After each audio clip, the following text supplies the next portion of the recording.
Hello, students. Presently, we are dealing with R.K. Narayan's short story and Astrologer's Day. And in this class, I'll be able to conclude the story as well.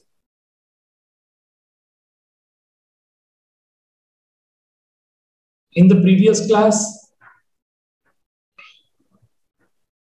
we saw an interesting development and a dialogue between the astrologer and a stranger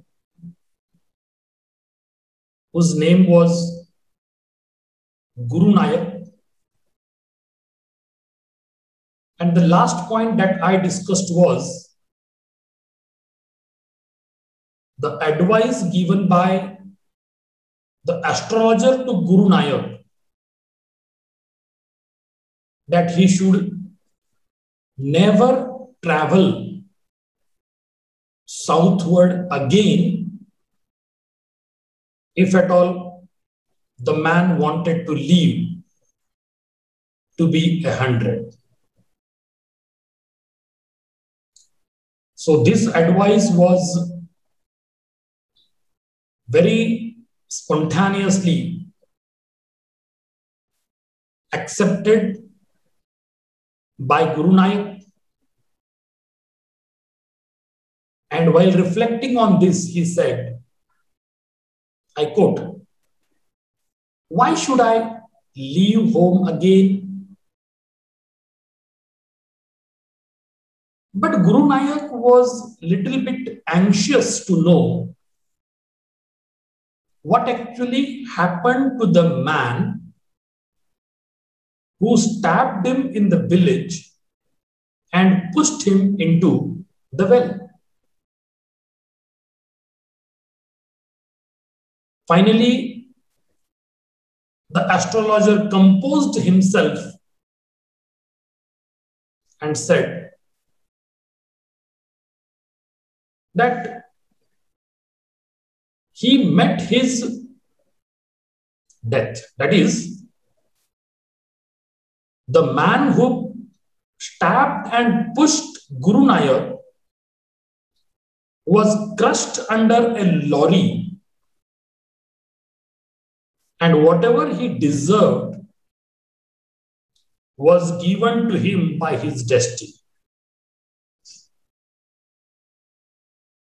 After listening to the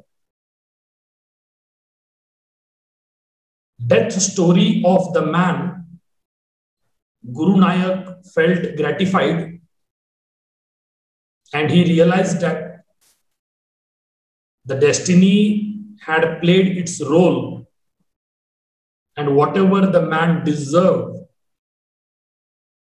and the kind of punishment that he deserved was given to him. Now you see what actually happens in the leftover story. The place was deserted by the time the astrologer picked up his articles and put them into his bag. The green shaft was also gone, leaving the place in darkness and silence. The stranger had gone off into the night after giving the astrologer a handful of coins. See now? Usually the astrologer used to go home as soon as the groundnut seller departs from the place. But this evening, the astrologer got late because he could find one more customer when he was about to leave. And the customer was no one but Guru Nayak, who took a lot of time. So it was a little bit late for the astrologer. By that time, the street was deserted. Hardly anybody could be seen there. The green shaft light, which was providing some light to the astrologer, that was also gone, and leaving the place and the market in darkness and silence. In the meantime, the stranger, that is Guru Nayak, had also gone off into the night. But before leaving, Guru Nayak handed over a handful of coins to the astrologer. It was nearly midnight when the astrologer reached home. His wife was waiting for him at the door and demanded an explanation. So by the time astrologer reached his home, it was almost the midnight. Of course, his wife was anxious because her husband was very punctual and prompt as far as time management is concerned. He got very much late today. She was waiting for her husband at the door.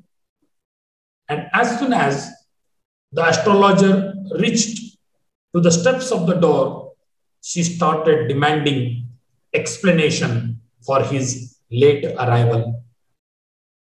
He flung the coins at her and said, "Count them.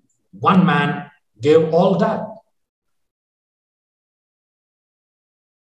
So instead of giving any explanation to the wife, the astrologer flung the coins that he earned today and asked her to count them, because all these coins have been given to him by a man. 12 and a half annas, she said, counting. She was overjoyed. As soon as the wife collected some coins from the husband, she did not ask any explanation to her husband. Instead, she started counting coins. After counting all the coins, she came to the conclusion and said, 12 and a half annas. And of course, in a day, this was a very handsome amount that he earned today. And that's why she was overjoyed and overjoyous. I can buy some jaggery and coconut tomorrow. The child has been asking for sweets for so many days now. I'll prepare some nice stuff for her. Now you see, we could see the motherly affection, the maternal feeling in this very short paragraph.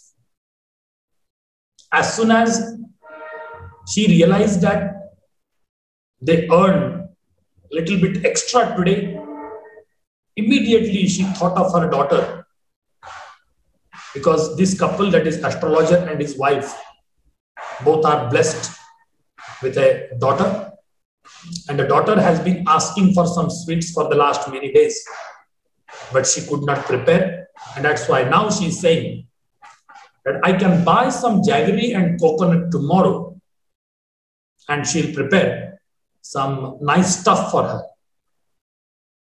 But later you see now what your astrologer says and pass on some information to his wife. The swine has cheated me. He promised me a rupee, said the astrologer. She looked up at him. You look worried. What is wrong? The astrologer says, nothing. See, actually, the astrologer is using a bad word here. He is calling Guru Nayak a swine. And he says, the swine has cheated me. That is, the Guru Nayak, the character, the person, the stranger, Guru Nayak has cheated me. Whereas he promised me a rupee, but he did not give. He just, handed over a handful of coins and left. But when astrologer's facial gestures were observed by his wife, she realized that something went wrong with the husband. And so she inquired, You look worried today. What is wrong with you? The astrologer replied, nothing. I am absolutely fine. After dinner, sitting on the piano, he told her, do you know, a great load is gone from my, do you know, a great load is gone from me today? I thought I had the blood of a man on my hands all these years. That was the reason why I ran away from home, settled down here, married you. He is alive. This is for the first time that astrologer has opened up his mouth and telling her a secret. First of all, they had dinner. After dinner, both of them sat on the piano and he told her about something that happened in his life in the past. Actually, he tells her that he was living with a great burden of a murder that he never committed. He was just under the impression that he had the blood of a man on his hands all these years. And that's why he left his native village forever. He ran away from the place, settled down in this town where he is working as an astrologer, married this lady who is his wife now. But the fact is, the man whom I stabbed and pushed into the river is very much alive. And I happened to meet him today. And that's why I felt relieved from the great burden of the murder that I never committed. She gasped, you tried to kill? Actually, his wife could not even believe that the astrologer could, commit such kind of crime ever. And that's why she gasped and asked him whether he tried to kill someone. Then the astrologer says, yes, in our village. When I was a silly youngster, we drank, gambled, and quarreled badly one day. Why think of it now? Time to sleep. He said, yawning, and stretched himself on the piano. So this is the end of the story. As soon as the wife asked him whether he tried to kill someone, he agreed that yes, I did when I was in my village. But I was a silly youngster. I had a bad company. We drank, we gambled, we quarreled badly one day. And this is what I told happened that day. And then I ran away. But anyway, leave it. Why to think about it now? I was just living under a burden of a murder that I never committed. So this is the time to sleep now. Leave it. He started yawning, stretched himself on the piano and slept. And this is the end of the story, titled as An Astrologer's Tale. But one thing you might have noticed in the story, the author has inducted humor, element of surprise, and that's why you are constantly sticking up to the story right from the beginning till end. And that is the speciality of R.K. Narayan. He presents his stories in lucid, simple English that anyone can easily understand. Element of humor is also found here very considerably, and more particularly you have the element of surprise also, and that is really compelling the audience or the reader to stick up to the story till the end. So that's all from my end. Thank you very much for patient listening.